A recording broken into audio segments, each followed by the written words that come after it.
and welcome to USA Global TV, home of Talking Heads. And a big shout out to our friends listening on Business Talk Radio out of New York. I'm Dr. Jacalyn Kerbeck, and our show today is The Wise Ones, people all over the world who have incredible expertise, knowledge, and experience. And they join us each week to share this to help make the world a better place. And who else is here making the world a better place day in and day out? It is the man with the most amazing attitude, someone who inspires me and others around the world. Let's bring out my co-host, Fred. Welcome. Hey, Jacalyn, how are you doing, sir? You look fabulous as always today. You always got this beautiful smile on your face, a twinkle in your eye, and you spread joy wherever you go. Well, thank you, Fred. I really appreciate that, especially from the attitude guru. And Fred, I know you brought a great guest here today, but before we bring him out, I just want to talk about, we just had a show called The Holiday Traditions, and we're coming into the holiday season. And many times people's attitude changes as the holidays approach. There's a lot of stress. There's a lot of expectation. Then after the holiday, there's disappointment. Maybe there's grief. There's loneliness. So what can you share with people about how to have a positive attitude as the holidays approach and we get together with people we probably haven't seen for a while? That's a tough one because the holidays do bring joy, and they also bring, like you said, there's a lot of stress. There's you got to get a present for Aunt Mary. You got to. Also, I do a lot of my attitude seminars for a lot of the assisted living homes and memory care homes. And what goes on there is they're not allowed, during this COVID lockdown, they haven't been allowed to see their loved ones like they normally would. And that is really taking a toll on our seniors. And that's been a real challenge. And I've been doing a lot of Zoom attitude about my health with an attitude seminar and faith with an attitude, trying to bring people up. And the one thing I tell them is, you know what, you have to be your own motivational teacher every day. And it's a tough job because we don't all wake up with, hey, well, it's a wonderful day. Things happen. We are feeling down, but we have to make it a point. It's just like getting up and doing exercises. You have to do it. You have to make yourself say, you know what, this is going to be a good day. We're going to get through it. I'm going to be motivated. I'm going to be in a good attitude, because attitude and a good attitude is great for your health.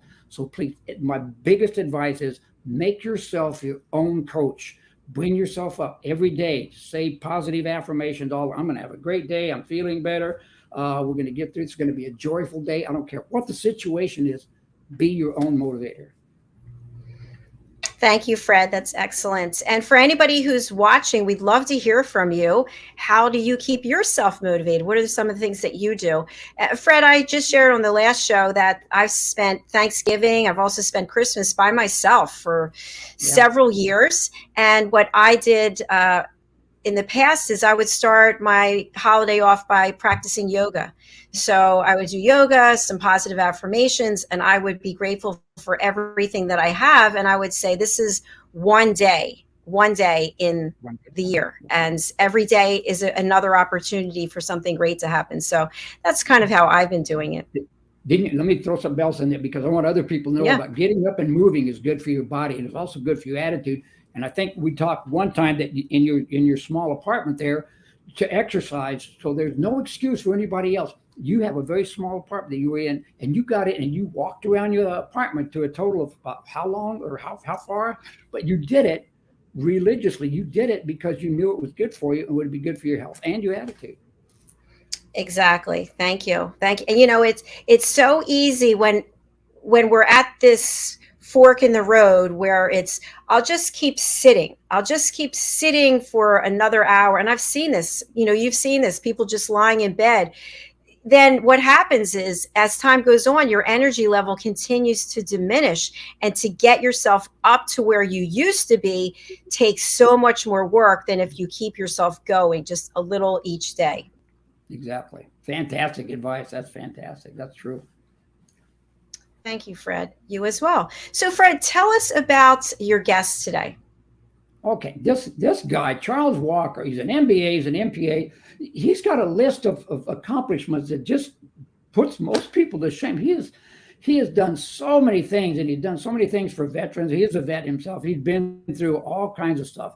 He does a lot of he works for the Ginn Group Incorporated, and what they do a lot of stuff with the Army, the Navy, the Air Force, a lot of the military. He even worked for Raytheon, which I worked for Raytheon too. And he does a lot in business development processes and techniques. He management solutions, work with facility supports. He creates business opportunities through targeted marketing researches. Good grief, he's just done everything. He's also a master parachutist, and he trains people to do this. This guy is phenomenal. He's a wonderful guest, and he's done so many things. And I'm just fortunate to know him. And we do a lot of stuff on LinkedIn. And I would like to introduce Mr. Charles Cwalker. Welcome to the show, Charles. Hi. Hello, how you doing? How you doing, Jacalyn and Fred, the guru? Charles, it's great to see you. And so you're representing the Ginn Group, and obviously Fred just gave you a great introduction. Tell us a little bit about the Ginn Group and your work there. Actually, it's pronounced the Ginn. The Ginn. Oh, Ginn, sorry. Ginn, yeah, the Ginn you. Group, and it's a service-disabled veteran-owned small business here in Peachtree City, Georgia, and they deal with facility support services, logistics, information technologies, and also engineering services. Those are broad scopes of what we do, but we can also streamline those processes for individual clients, whereby we provide solutions for those organizations. Wonderful. Thank you so much for that. So, gentlemen, how did you end up getting connected? You mentioned LinkedIn. Was there a post that somebody commented on, or what happened? What me say, Fred? That's it. Yeah. I saw Charles. And if you look at his picture on LinkedIn, he's got on this nice gray suit. He's got a vest on. He's just sharp-looking character. I'll tell you what, he's a good-looking dude out there. And I think, okay, this guy knows what he's talking about. He's looking slick. And anyway, his content in all his LinkedIn messages and what he puts out on LinkedIn is always something worth looking to or listening to. And the people he connects with are people that you want to know. It's not just recipes out there. This is informative stuff. And so we started chatting back and forth, and I tell him this or that. I'd comment on his LinkedIn posts, and then he would send a message back. Oh, thank you very much. He's very good with response. He's a very responsible fellow. And like I said, we got to chatting back and forth on LinkedIn and just answering each other's posts and supporting one another for about a year now, right? Absolutely. You covered it all. Fred and I, like he said, most of the things on LinkedIn is targeted, strategic in nature, and also when we try to connect with like-minded people that speak about business ideas, attitudes. I believe in positive mental attitude and creating business services for veterans, and then putting people back to work even through COVID. So when I talk to the attitude guru, he motivates me. So I always reach out to him for that added extra piece of motivation. That, like he mentioned, you have to be your own cheerleader for his motivation. Good points. Thank you so much. And Fred, I have to say, you are an amazing cheerleader, because I get notifications, Fred, like my post, Fred shared my post, Fred commented on my post. And so many people don't realize how important it is that if you have a message that you want to get out there, people have to like it, comment, and share, because the share part, it's just like in life, sharing is where it's at, right? Sharing is so important. Absolutely. So Absolutely. Charles, go ahead, Fred. I was just saying, sharing is like you've written a book, and I've written several books. And if you go on, and if you've read the book or any books, or you look at the content you share on LinkedIn and other social media, when you go out and either make a review on a book or you add a share and a comment on LinkedIn or any other social media, it's magic. If you really feel that, add your comment, click on that share button, and I guarantee you, not only will other people notice it, but the person you're sharing it for, you will notice it also. And you know what? It bolsters you. When I see somebody share my content, it makes me feel very good. It makes me feel motivated and inspired. And that's what I want other people to feel motivated, inspired, and encouraged. It's And that's the wonderful. purpose, right? That's the purpose, to engage. There's no need to put a post out there that you're not engaging it, or you're trying to get engagement from people, because you never know what to come out the engagement.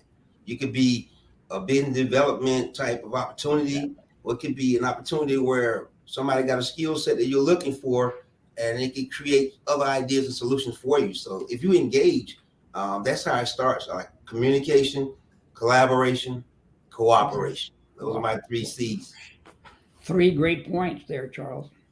Another thing I Yes, they like are. what you do that I love for other people to really share and concentrate on is that you really, your company and you specifically, help a lot of veterans become employed. Not only employed, but you help them start business. You empower them to start businesses. And there's another lady, I can't think of her name, but she does a lot here around helping prisoners that are getting out of jail. Yeah. Getting a job and getting back, and encouraging other people. Hire these people. They're good people. They pay their dues. They need to. Mhm. And our veterans, oh my God, we cannot do enough for our vets. We just cannot So do true. enough. So, gosh, I compliment you and the Ginn group for doing that. Absolutely. As a matter of fact, the Ginn group was founded by a Vietnam veteran, Really? a pilot. Yes. And he's an awesome guy still today. He comes in and motivates the group. He shows up to work, and puts out that confidence spirit in the organization, whereby people, want to follow a leader like that. So that's a blessing to be in an organization like that, where it's leadership on every level. And then you have the military, some military leaders here as well, blending with civilian sector and civilian leadership. So it's just a good blend of people, good people. Exactly. Thanks, Charles. I'm wondering, for people who are, maybe people don't have veterans in their family. They haven't been in the company of veterans. First of all, thank you for your service. What type of support do veterans need? I think veterans, they just need that support, whereby in the military, we have a lot of camaraderie. We have family support groups. During deployments, we had, your guy to your left and your right had your back on every issue. And a lot of times, and when they leave that kind of foundation, they start to struggle in the civilian sector. So I think that they need to have that type of leadership in an organization to transition them into that type of environment that they served with for over 20 or 30 years. It's hard to leave that type of environment and walk into a new environment, like starting all over again. So what we want to do with our veterans is keep them uplifted and focus on their soft skills and their technical skills they learned so well in the military, and just transition those. So we got to fill that gap for them. I think if we fill the gap with veterans, they'll be fine. Wow. I think there's that's amazing points. And I think what people don't realize is, if you're not a veteran, obviously I am not, so I have no idea, but you're leaving one environment that you've been in. You've been trained to be in this environment. You have people around you who understand what it's like to be in this environment, whether you're in active duty or not. And then you're coming into the public where people have no clue. They just see what they see on the television or stories they've heard. And that's got to be a completely different experience that you need emotional support for as well. And it's a trained, controlled environment, whereby you are already trained to take responsibility for your actions. You are trained to take care of your family and prepare for deployments or war or whatever. And then so people are dependent on you to be there to do the job that you say you're going to do. And so when you get out from that kind of environment into an environment where it's not really a part of that kind of foundation, it's a new learning experience. Okay. One point I'd love to make, to add to what you're doing there about leadership, because a lot of the veterans come out, they're commissioned officers or they're non-commissioned officers. They're trained in a leadership position and they're used to it. Yeah. You take a lot of the other things, the GI Joes out there, they come back out of service, they've served their time, and they've been following instructions. What I'm working on my 4th book called Leadership with an Attitude. And the basic theme of that is, you don't have to be the boss to be a leader. And you're talking about people come out and they've been working in the maintenance on the maintenance side. They've been taking care of the trucks. They've been in transportation. They've been in just account. These folks are still leaders, and they can be a leader in whatever field they are. And sometimes they come out and say, okay, I'm not a leader, I'm just a follower or something. No, everybody out there, even if you're mowing the grass for a corporation, can be a leader in that field, because it takes everybody to build a corporation. And you're entrepreneurs. I tell you what, those folks out there, they got to understand with that mentality and change that mindset that every one of them, I don't care what they do, they can be a leader in their field. I don't care if they're a janitor, I don't care if, a secretary, administrative assistant, everybody all the way up to the CEO of that company is a leader in their own field. And every company out there should be looking for leaders in every field so they can encourage the people around them to be leaders by their example. I fully agree. With that. Leadership is on every level. Military teaches us that. It's on every level. Every level you are a leader. And so, in the same thing, when you come out of the military and go into organization, you are expecting that type of leadership or that kind of behavior. That mindset. But it's not always like that for a veteran when they walk out. They're looking for a certain type of leadership. Perfect. I like to say they know what right looks like. They know what good leadership looks like. And then when they not in that environment, it causes them to think too much, go internal in their head, and then it's not good for them, because a lot of times they look at PTSD, being away. It's just you missing all your buddies, the camaraderie that you had. You got to build new teams, people that you got to. It's just hard for some people to do that, but it's a transitional way to do it. And I think that it's got to be veterans helping veterans. The ones that are successful, you got to go back and pull those ones back and say, this is how I did it. And then leave the door open for them to come back to you on a regular basis. Wow. Veterans got to help veterans. Yeah. That's profound. I'm glad that you shared that, because that's a key takeaway, I think, from our show today. We've got a lot more show coming, but we're going to take a break and we're going to hear from one of our sponsors. I want to thank Ian Pelham-Turner and Helen Ashard over in the UK for sharing this clip called the Earthshot Prize, and we'll watch a public service announcement and we'll be right back. Stay with us. All right.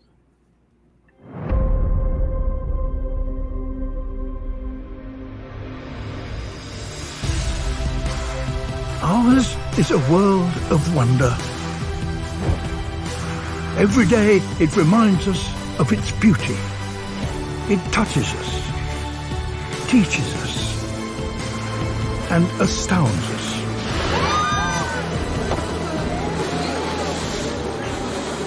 But it also warns us that what we throw away does not go away. That higher temperatures mean a lot more than longer summers. That we can no longer take life as we know it for granted.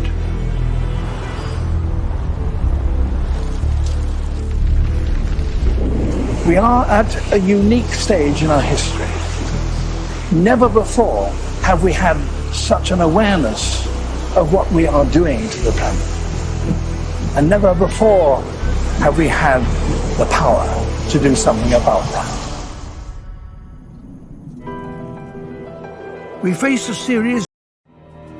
For nearly 2,000 severely injured veterans, everyday life has become filled with barriers. Day-to-day simple tasks can become pretty daunting. I have to carry my chair up 2 flights of steps or have somebody do it for me. What scares me the most is just the falling. When I'm struggling with my house, I think, to have that one great barrier just knocked down, it's crucial. Home for Our Troops is a wonderful nonprofit that builds a mortgage-free, fully adaptive, handicap-accessible house. And there's no catch. It'll be our very first home that we've ever owned. This is a game changer. This is where your life begins again.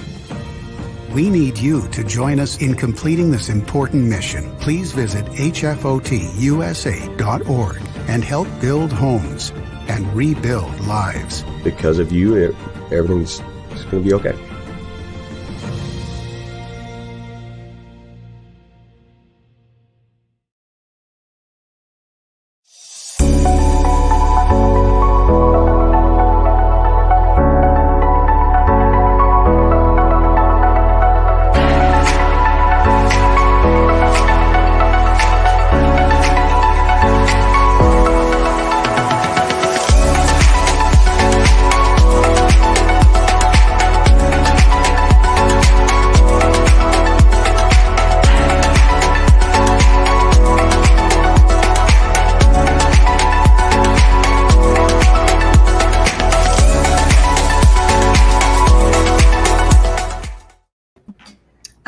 there, and welcome back to USA Global TV, home of Talking Heads, and welcome to our friends listening on Business Talk Radio. Our show is The Wise Ones, and here are two of the wise ones with me today, Fred and Charles. Welcome back, gentlemen. Yes, ma'am. Thank you, ma'am. Thank you. Thank you. Thank you. Thank you. So we were talking about veterans and the type of support that they need. And Charles, based on your experience with veterans, so what would you like our audience to take away from our show today? I would like for them to take away that veterans, they're normal people just like anybody else. They just been through a lot of different experiences, different type of training and learning, and how they perceive things in their own mind, but they are valuable. They are valuable resources for the civilian sector right now in all facets of life. You know, there's so many soft skills they learned and leadership skills that's needed in society today. So don't count the veterans out. You should put them in the fold and say, okay, how would you handle these situations in society today? That's all right. I love that. Yes. That was that's so spot on, Charles. Not only that, they're so used to being disciplined. Yeah. They're so disciplined. You can count on them. You say you need to be at our company, you need to start work at 8 o'clock. They'll be there at 8 o'clock. Yeah. They'll be there at 8:01. They'll be there at 8 o'clock. And their integrity is high and their teamwork is impeccable because they have learned throughout just doing what they need to do in the military. The teamwork, they're naturally born into teamwork activities. They know they have to work as a group, not as individuals, and they're so team orientated. And I tell you what, you hire a veteran and you've hired a loyal person. That's right. Plus, they know there's somebody depending on them. They put other people above themselves. So they say the mission before themselves, and they understand that. They understand there's somebody depending on them, and they can't fail because they feel like if I fail, the whole mission failed. Right. So that's instilled in their mind that way. So that's the loyalty they have for their mission above themselves. So you get a lot of servant leaders in the military. They got your back. Oh yeah, no doubt. No, without a doubt. That's super, man. Oh, so I'm looking at some of your stuff here. So you're a master parachutist, huh? You go up and you jump out of a perfectly good airplane, right? Absolutely. I think everybody should have a parachute. Because I ain't no perfect airplane. You should have a parachute. I've never done that. I did do some hang gliding at one time, and I thought I was really out of my mind doing that, but it was quite an experience. But yeah, I commend you for that. And not only that, training people to do that, you have to have some skills yourself to not only teach them the actual technique of doing it, you have to teach them about what it takes up here to do it, because it has to take a psychiatric move in your own mindset to do that jump out of a perfectly good airplane, right? Absolutely. So, when I joined the military, I was afraid of heights. So imagine that. When I joined the military, I was afraid of heights. And so the military helped me to overcome that fear by going to airborne school, the thought of even going to airborne school. So I went to airborne school. Then I had another good friend that was an ex-drill sergeant, a good buddy of mine. His name is Mark Clifton. He was in the 112 signal with me. He told me one day, say, man, you gotta go to jump master school in order to make it full circle. So you gotta be a jump master. And so, with all these different schools in the military, the number one thing you gotta have is trust. So you gotta trust somebody else to pack your parachute, and you gotta trust the person who is safety to hold a static line. And so it's a lot of trust and brotherhood in that, and safety. And so when you get those three things together in a human being and a person, you start to feel in that brotherhood and trust that person got your back, because somebody got to check your back for your static line, to make sure you can't see behind you. So you got to have a buddy to do that. So it's a lot of support systems in the military that we depend on, and they work. That's what I was Charles. That support. I was thinking to myself that you have to have some incredible amount of trust, and in a short time, you have to be able to build that in a short time. So what I'd like to talk a little bit about is attitude and trust. So somebody is going to actually jump out of a plane, right? You talked about how you were afraid of heights, and they have to have the right attitude, and they have to know they have the right team of people around them, somebody like you. So can you share with us an experience where somebody was really afraid or their attitude wasn't great before this jump, and you were able to get them to calm down and actually enjoy the experience? Right. I saw it a lot in airborne school. That's where they take you through like a desensitization of fear type techniques when they walk you through a process first. Think about it. If you walk through a process first and you kind of lose the fear for the process, they take you over to the tower. They let you learn how to land, feet and knees together for a period of time.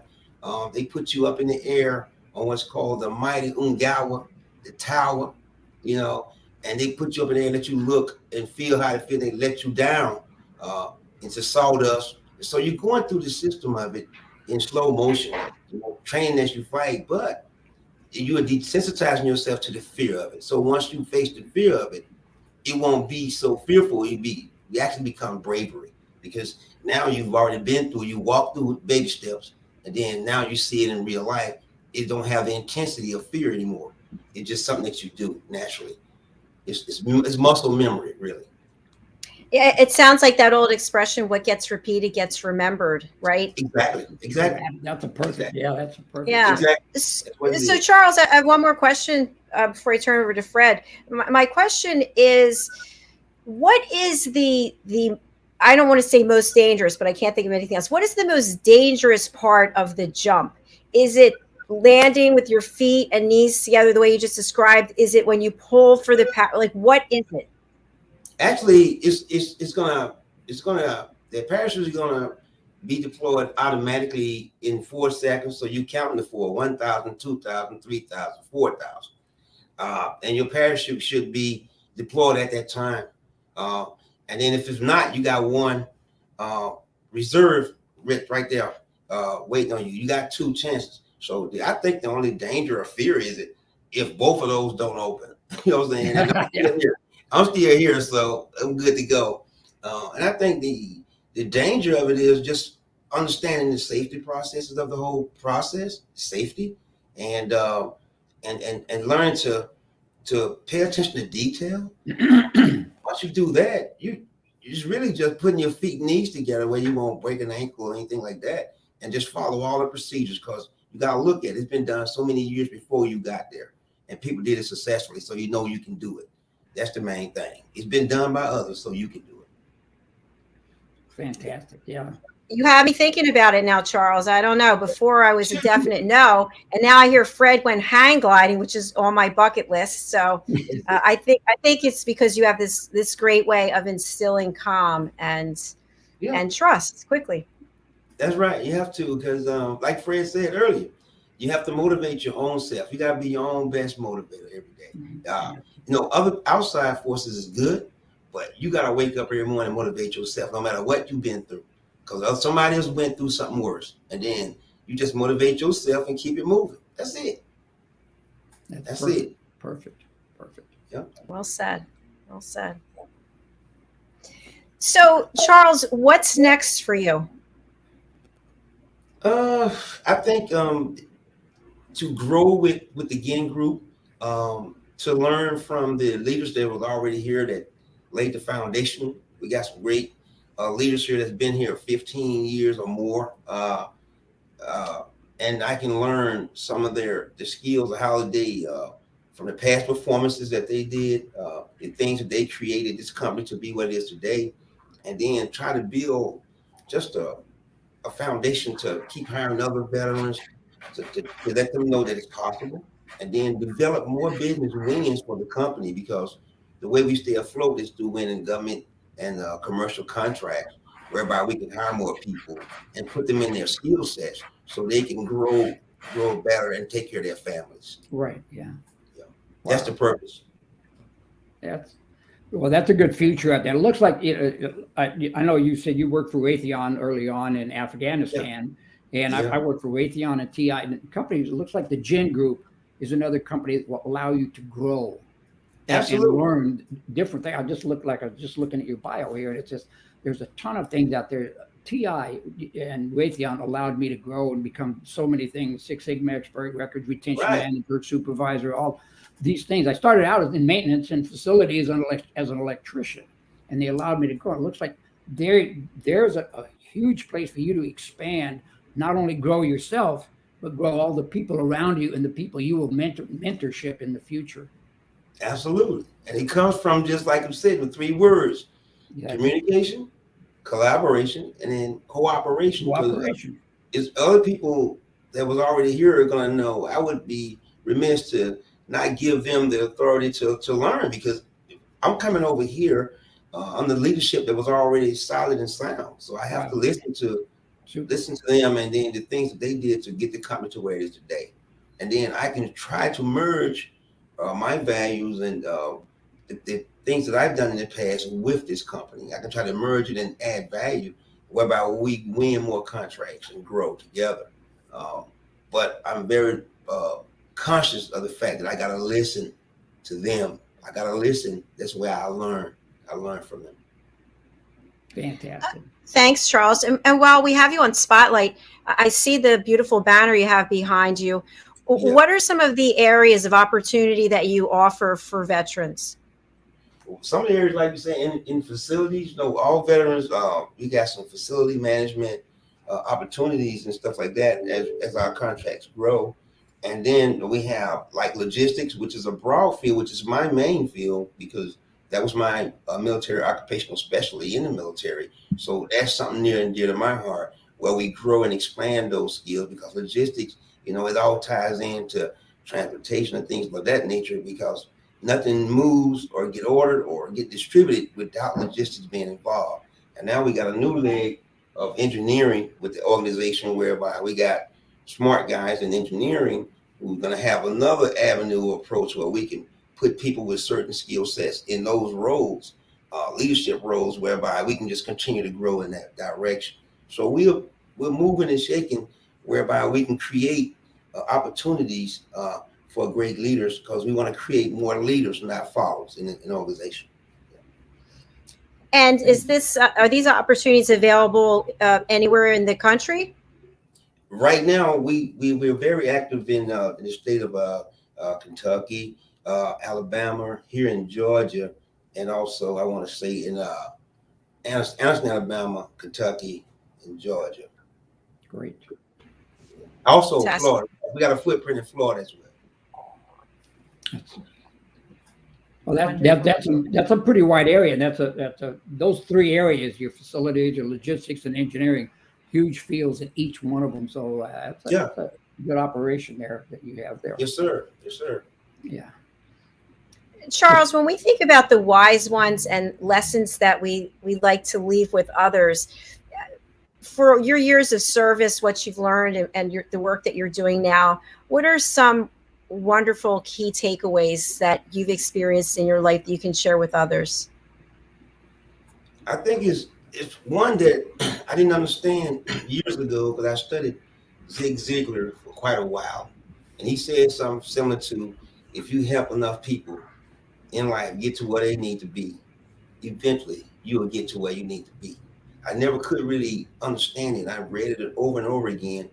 And as I matured in my business sense, and then the people that I've helped, I see a lot of people that I helped in the past, soldiers who I trained, they coming back in my life now saying, thank you. I appreciate everything you did for me. Without you, I would have done this and done that. So if you help enough people in your career to get to where they need to be, then your blessing will start flowing on the back end, and the cup will overflow. And you'll be surprised that the people out there cheering for you right now, based on what you did in your past. And then, like I said, if you aim at nothing, you'll hit it every time. Every time. Every time. If you aim at nothing, you're going to hit it. You're going to be bullseye. So you have to just, pay it forward, help others, and then, don't ever think that you're better than anybody else, because you're not. Absolutely. Absolutely. That's one of Zig Ziglar's famous quotes. It's, if you aim at nothing, you'll hit it every time. You won't miss it. You won't miss it. First shot, right? Yeah, I love that. Well, and I think when you look at that, and also your attitude, if you are doing the right thing and you're helping other people, you have a great attitude and you just keep moving forward. And when things are not falling in alignment, at some point they will, because you're doing the right things. And That's it. You said it right, Jacalyn. Every day is not going to be, going exactly to plan, but that's when your resilience kick in. That's the only way resilience is going to kick in. I look at, like I said, if a person is always up, that's not the person I want to see. I want to see the person that when he hits rock bottom, what attitude does he have then? That's more important to me than somebody who's always up or playing like they up, because we are going to hit some points in our life where things are going to just happen. But how do you react when that adversity come your way, or when you can't find a job, or you have a tragedy in your family, or you get a relationship, you get a divorce? Who are you now? That person is the one who I want to meet. That's the real person. Yeah. Exactly. And I think to something that you said earlier, Fred, when you talk about people who have reformed their lives, right? They've paid the price for what they did, and they have a new attitude, and you give them a chance, help them, lift them up. Give them a leg up. That's right. I found it. You were talking about the people you've met along the way, Charles, and I know you too, Jackie, because it affects everybody. We find the good and the bad in a lot of people, and the people you want to be around are the mentors that will bring you up and encourage you. But I find out that there's a saying that Ziegler always says, positive thinking will not allow you to do everything, but it will allow you to do everything better than negative thinking. That's right. I found that people with a bad attitude are usually the ones that either make more mistakes. Not that we don't all make mistakes, but they make more mistakes. They make bad decisions. They discourage everybody around them. And those are the ones that fail more times than succeed. They don't work through it. So an attitude, I find, that's why I don't know. Tom Ziegler dubbed me with the attitude guru title. And I do see that, because everything I look at, safety, I've seen in maintenance and facilities, I've seen some accidents out there that have been horrible accidents. And it was more about their attitude about safety than it was about OSHA rules and regulations. That's right. So all of these things apply. When I look at leadership with an attitude, I see these people, it's more about an attitude. Oh, I'm just an administrative assistant. I'm not a leader. I'm just a janitor. No, you're not. You're a key element in that company. Right. I do safety with an attitude, laughing with an attitude, faith with an attitude, success with an attitude. All of these things revolve to me. I see an attitude is the root cause of so many things, good or bad. Right. Because think about it. You made that point clear, Charles. If you look back over centuries of great leaders, at some point they mention attitude. Mm-hmm. We can go back to Napoleon Hill. We can go back to Andrew Carnegie. We can go back to Brian Tracy. We can go back to Earl Nightingale. We can go on continuously. Each one of them going to speak about attitude. And so I'm thinking that they was on to something, because each one of those guys became very successful in what they were doing. And they had a whole lot of followers, people that paid them money to hear what they had to say. So I'm thinking that it's some to this attitude thing, positive mental attitude, better than negative mental attitude. You see what I'm saying? So it's been said a long time. Even the Bible says, renew the mind every day. Renew the mind. So it's something with the attitude that got to do with your health, your wealth, your mind, your body, and your spirit. And so you might as well give it a try. Why not? That's what I say. Perfect. Yep. Perfect. Jack? So true. It just resonates that even though we see change, we watched that video, right, about what's happening to the earth, and we see so many things changing, but your attitude, everyone's attitude, the importance of it, that has never changed. Right. Yeah. Absolutely. So perfect. Absolutely. Now, I was looking at that. Let me throw something in on that. Yep. That was a perfectly said display about, I wish people out there would quit arguing about, this climate change is this, or on one side or the other. What I'm talking about is doing the right thing. Exactly. Because whether we believe it's climate change or we don't believe in climate change, just look at all the trash we're throwing out, all the pollutants we're putting out. It's the wrong thing to do. It's the wrong thing to do. Whether you believe in climate change or you don't believe in climate, it's Exactly. the wrong thing to do. Do the right things. Quit arguing about which side you're on. Right. Do the right Do the right thing. thing. Do the right thing. That's it. And you can live Exactly. so much. Yeah. We all have a responsibility to do that. That's for sure. Mm-hmm. Charles, who would you like to reach out to you, and how can people get in touch with you? Well, actually, they can reach out to me. I really want like contractors and other business leaders who are in the government contracting sector, who are in the local and state government sectors that can gel or synchronize with the Ginn group as a service-able veteran group that we are, because we have a lot of resources and we are in a growth process. And so we want to get with other small businesses and large businesses to see how we can come together on some of these large government contracts and create more jobs and opportunities for as many people as we can. Because we go at things together. You do more and better if you come as a team on some of this stuff. So I'm at absolutely.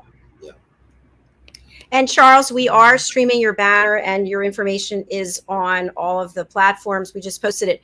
But for people listening on the radio who can't read the banner, what's the best way to get in touch with you?